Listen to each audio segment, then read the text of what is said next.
In a faraway place, there is a town. In that town, there is a street. In the street, there is a house. In the house, there is a room. In the room, there is a nest. And in the nest is a bird.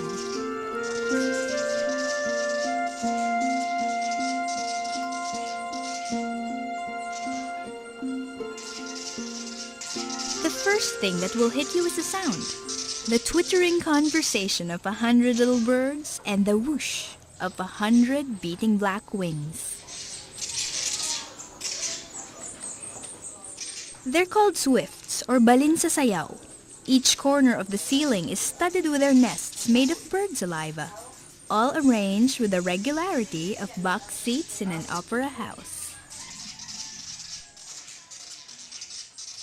More than a decade ago, a family of swifts took to roosting on the Anero family's living room ceiling. The family allowed them to stay. How often is it, they asked, that nature decides to make a home with you?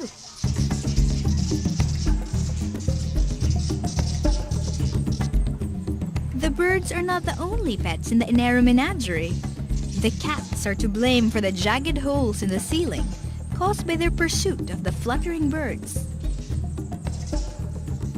The swifts, however, are not without allies. Their champion sits on the steps, looking as if he had grown feathers in sympathy for the birds.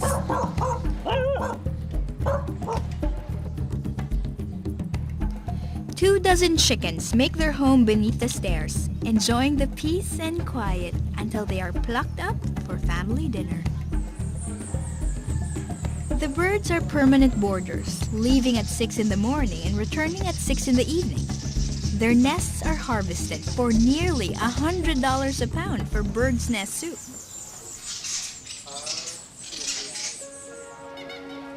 The joy of traveling, as travel writer Pico Iyer says, is that it whirls you around and turns you upside down and stands everything you took for granted on its head. As in this house, where the green is brighter than any green in the city. Where laundry shares space with piles of driftwood for burning. And birds fly in at 6 every night.